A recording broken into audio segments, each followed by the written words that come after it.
Hello. Welcome back to the Evergreen RX. I'm your host, Hayden, licensed mental health therapist, Cancer Moon, and the first to get deep at any party.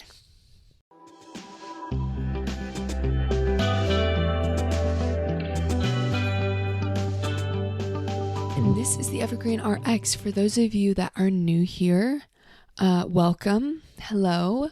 I talk all things mental health, wellness, astrology, like holistic help kind of things. Astrology, human design,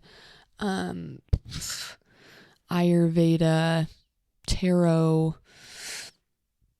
more therapy type stuff, attachment, all of it. And I like to answer listener questions. And so if you have a listener question, if you are a listener and you have a question, please reach out to me at theevergreenrx@gmail.com or text me, call me, 512-655-9888. All that information will be in the show notes below as well.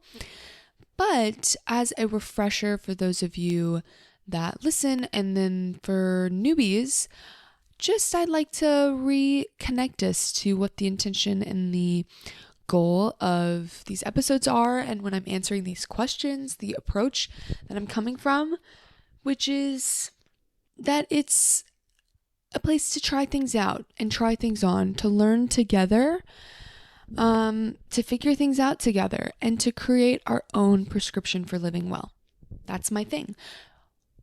The Evergreen RX, your prescription for living well, which means it's evergreen. It's always changing, but it's a constant, stable thing in your life that you're, wanting to live intentionally and with purpose, and just figuring out what that looks like, which I believe is always a fluid, nuanced process. It has to be aligned for you and totally personalized.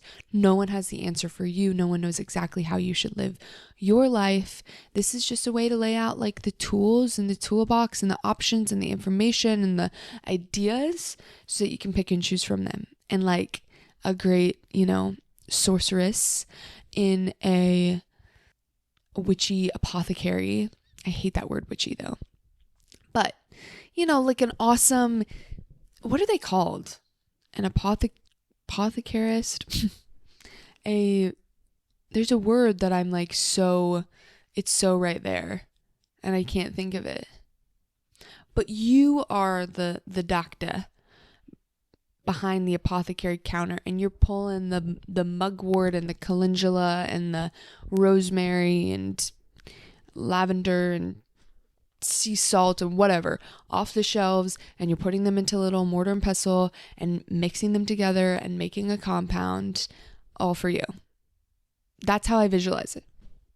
It's just that the ingredients are, not rosemary and calendula, but more like meditation and going on walks or knowing your attachment style and practicing self-compassion. If you're down with that, which I hope you are, please join, please follow, keep up. I upload a new episode every Wednesday, guys, right first thing in the morning, so you can listen to it while you're getting ready or on your commute, or if you're in a different part of the world and it's not the morning, then a little lunchtime listen, or when you're unwinding for the evening. It's always there for you, which is great. And I'm also up on Instagram some and TikTok some, but I check it enough. So if you leave questions or comments or you DM me, I will get back to you. So anyway, without more preamble, let's just jump into today, which is a follow-up. It's the second in my little tiny mini series that I'm doing on attachment style. Last week I talked about anxious, and I also am featured over on the Patrauma podcast with Remy Ramirez talking about disorganized attachment. So go find that episode after you check this one out. I'll have it linked below. But yeah, I wanted to take time to talk about the 3 different insecure attachment styles because couple of weeks before this, maybe a month or so ago, I did an episode on kind of an overview, a primer 101 on attachment styles. So if you want to listen to that first to just kind of get on the same page and really dive into all that, it's there for you. And I'll also have it linked below. I believe it's episode 63, Understanding Your Attachment Styles and Fear of Intimacy. Great. Without further ado, let us get into it. And, well, actually, there's one further ado, which is to give credit where it's due. And I would love to shout out Karen Pandomars and Diana Fosha, who I've learned a ton from in attachment styles. They have a whole book on understanding. It's very clinical, so I will not link it below because it's really not like a easy read, or like it's about how you apply attachment styles to how you tailor therapy practice to attachment. But it's very fantastic. And also a shout out to my childhood development professor, Ann Rep. She was awesome. I went on a deep dive last night trying to remember what her last name was, because weirdly I could remember her first name and not her last name. But she was a great professor and she taught me a lot about attachment as well. So shout out to Anne. I found out in my deep dive that she has retired. So congratulations. After 27 years, she retired. Okay. Anyway, so irrelevant, but now you know. Let's go ahead and dive into this question and get chatting about avoidant attachment style. Okay, dear Evergreen, I think my avoidant attachment is starting to mess with a genuinely good relationship. Whenever things get too emotionally close, like if my partner talks about the future or asks deeper questions, I feel like I want to shut them out. The other night, she said, I feel really lucky to have you, and instead of feeling warm, my brain went into fight or flight. I literally changed the subject. Afterwards, I felt guilty but also relieved. How do you let someone in when closeness makes you feel trapped? And how do you know the difference between genuinely needing space and just running from intimacy because it feels unfamiliar? So, first off, what I am hearing in your reaction to your partner's sweet sentiment is a deactivating and flight response. Those are the strategies that I'm hearing, which are the strategies of avoidant attachment. Deactivating, disconnecting from self, from emotions, from others, and just kind of walling it off so you don't feel. No, don't do that. Flight. Run away, escape to find safety. Because the big fear with avoidant, like we talked about last week with anxious, it's abandonment. With more avoidant, it is being rejected or shamed or being engulfed, overwhelmed, and kind of overly intruded upon by another. And to avoid that, you change the subject. Flight. That is a version of flight. Wanting to shut someone out, changing the subject, literally removing yourself or mentally removing yourself, kind of just not really being present anymore, are versions of flight, even if it comes at the cost of a lovely moment of connection with your partner. So the safety-seeking strategies of a more avoidant type are about preventing shame, rejection, or engulfment, preventing the chance of that happening. So that can lead, understandably so, to hyper independence or self-reliance and a detachment to be able to maintain the walls between yourself and others. And, I identify with a more anxious attachment, and I have lived through the suffering and the pain that kind of attachment, those attachment wounds can bring. And I'm less familiar with like the lived experience of the pain and suffering of an avoidant attachment. But I do think there can be a misconception that there's not pain and suffering because there is this wall and this disconnect that happens. And that's very different from somebody more anxiously attached that is more actively aware of their distress and feeling and expressing and showing that distress. It's much more of an internal and kind of undercover thing with avoidant attachment. But we have to keep in mind that one of the things going on here is Avoidantly attached people want connection and closeness just the same as anybody else. They crave intimacy, but there is a wall that almost feels, involuntary between them and that kind of connection, which is painful. To feel like you want something, but it's just not accessible to you. It doesn't feel safe to have that kind of closeness at all. For more anxiously attached people, that closeness is accessible. It can cause distress because of if there's any sign of someone pulling away, but they can actually feel closely and intimately connected with someone else. And hyperindependence can also be lonely and draining and potentially cause confusion because the ability to connect seems like it comes so naturally and comfortably to others. I imagine that there can be a level of like, man, am I just like cold-hearted or unempathic or sociopathic because I don't seem super empathic and connected to other people. That's a little bit on like what's, going on, like the fight, flight, changing the subject, going into flight, or tensing up when your partner talks about the future or deeper questions that kind of require a higher level of intimacy, wanting to shut them out. That's you can feel guilty because you understand that your partner is trying to reach out for these bits of connection, but that's where the relief can come from. And this is super tricky too. I spoke last episode a bit about how, at least anecdotally, what I understand is people that are anxious and avoidant tend to partner often because, we seek out the opposite of what we are because maybe it will get us what we need. What can be really hard about that is the anxious person is clinging and is reaching out, and they would feel relief from reassurance, at least temporary relief. But the avoidant person feels temporary relief from removing themselves and from distancing. Ooh, that's a hard dance because then we're in this chase. I'm trying to go after you to feel comfort. You're running away to feel comfort. And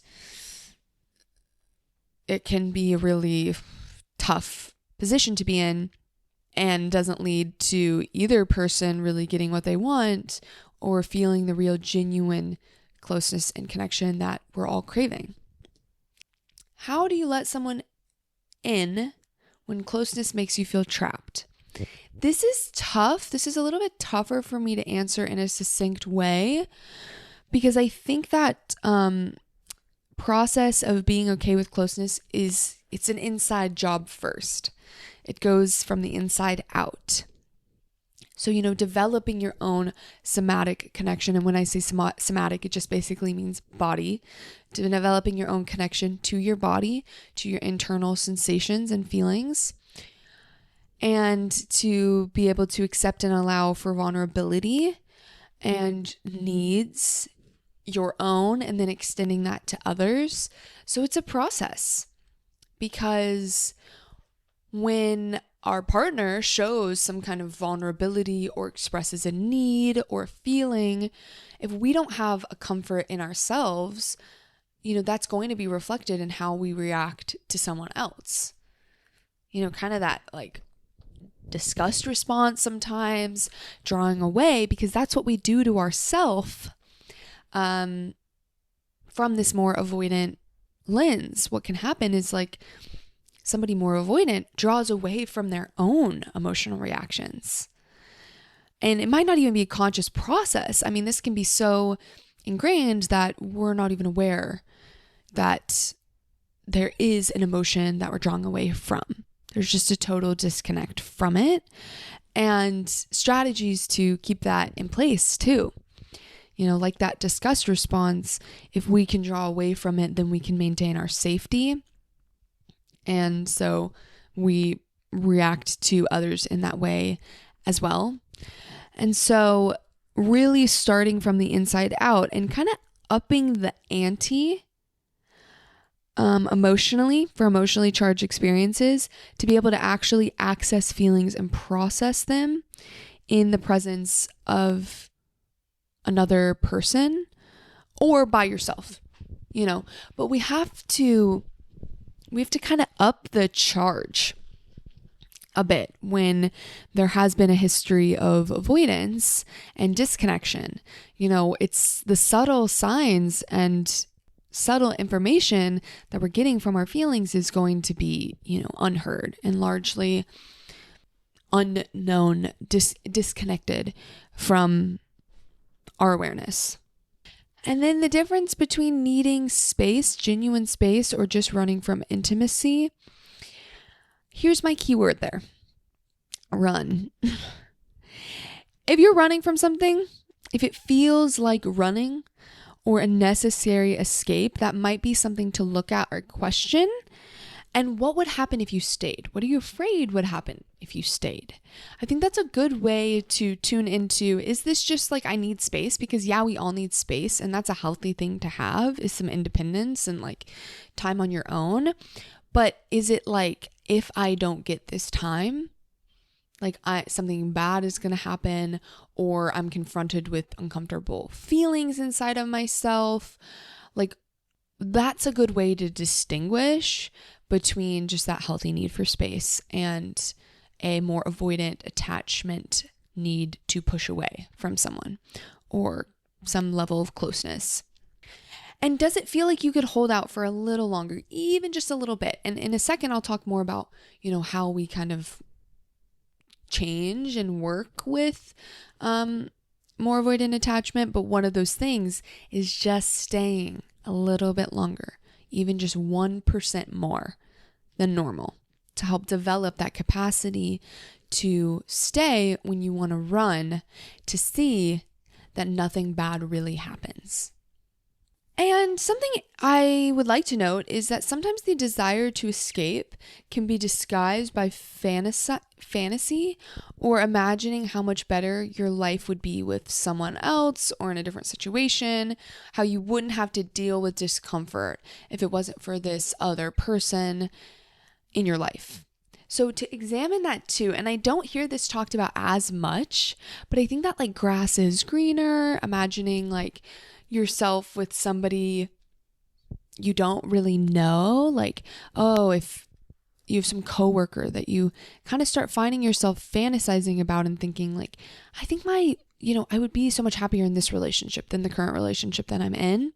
That is a version of fleeing and escaping into your fantasy where no intimacy is required of you.